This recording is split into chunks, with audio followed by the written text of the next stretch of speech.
Bonjour à tous, j'espère que vous allez tous bien par la grâce de Dieu.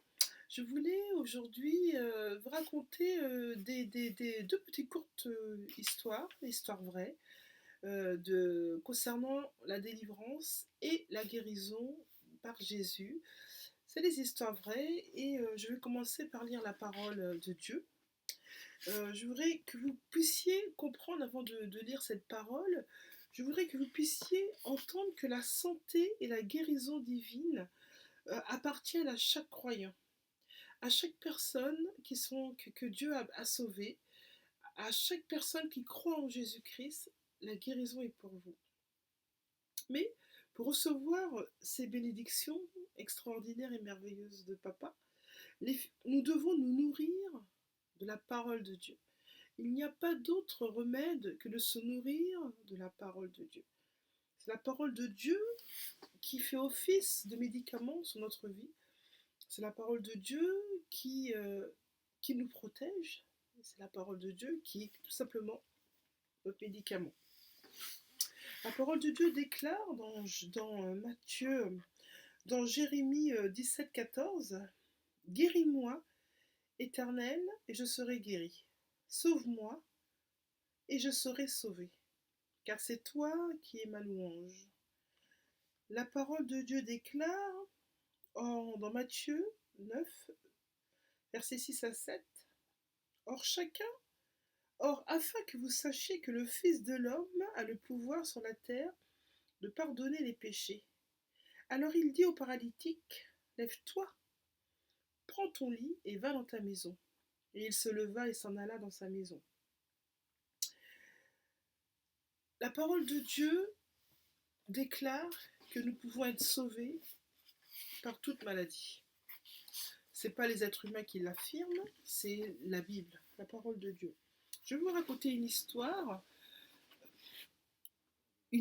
qui s'est déroulée il y a quelques années déjà, qui est arrivée à un grand prédicateur. Je vous mettrai son nom ensuite.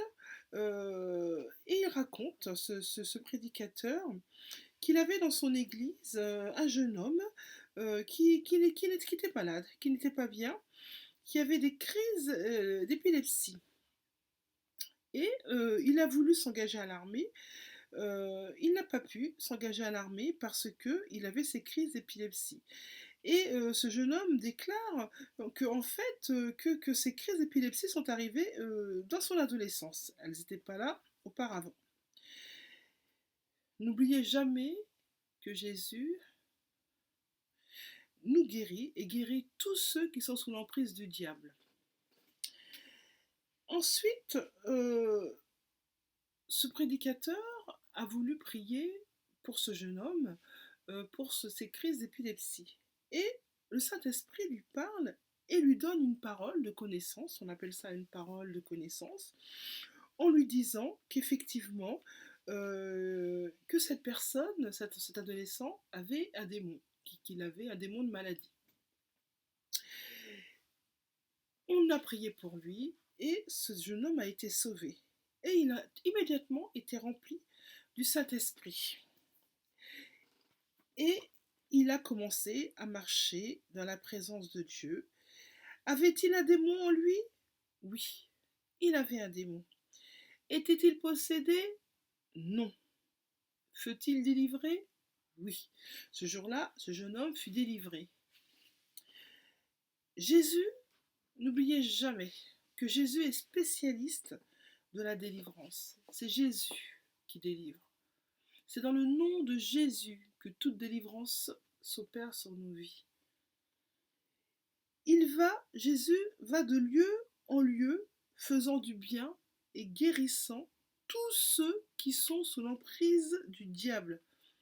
Jésus nous guérit, Jésus me guérit moi-même. Jésus guérit.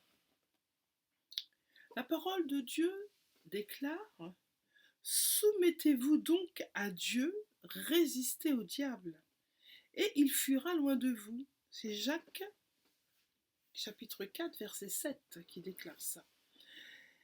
Environ un an plus tard,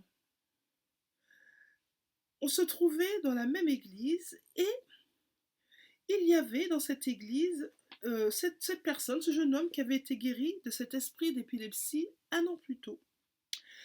L'Esprit de Dieu me dit, suite à sa délivrance de l'esprit, il n'a pas eu de crise d'épilepsie. C'est l'Esprit de Dieu qui parle à ce prédicateur en lui disant que il avait été guéri et que pendant tout ce temps de l'année, il n'avait pas eu de crise, mais c'était tout récemment, les crises d'épilepsie étaient revenues. Mais elles lui sont arrivées pendant la nuit, pendant qu'il dormait, déclare le jeune homme. Ça, c'est l'Esprit de Dieu qui le dit au prédicateur. La raison pour laquelle il se réveille avec une crise d'épilepsie, c'est qu'il s'endort apeuré. Dieu déclare ça au prédicateur, que ce jeune homme s'endort dans la peur et apeuré, et comme il s'endort en étant craintif, il a fait à son insu re-entrer cet esprit d'épilepsie.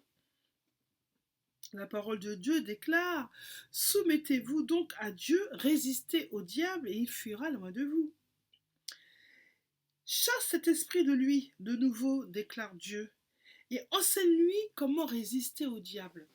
Cette histoire est très intéressante parce que bon nombre d'entre nous, frères, sœurs, croyants, on a chassé de votre vie un esprit de maladie, un esprit, un démon qui voulait vous lier par une maladie terrible, et que vous avez eu l'opportunité d'être délivré par un pasteur qui vous a délivré de cet esprit de maladie. Tout va bien pendant quelques temps, et cet esprit revient. La maladie revient. Ben, je vais vous expliquer pourquoi la maladie revient. Et ce qui s'est passé, le prédicateur donc parle au jeune homme et lui dit: tu t'es endormi en étant craintif, en ayant peur. Et c'est pour ça que tu as laissé la porte ouverte et que cet esprit a pu revenir vers toi pour t'apeurer. Le jeune homme dit: oui, mais c'est vrai. Il était étonné, mais ça c'est Dieu qui l'avait révélé. Mais oui, c'est vrai, avouait-il. Je me suis endormi avant de pouvoir me débarrasser de cette crainte. Et le pasteur lui précise: tu t'es endormi en laissant la porte ouverte?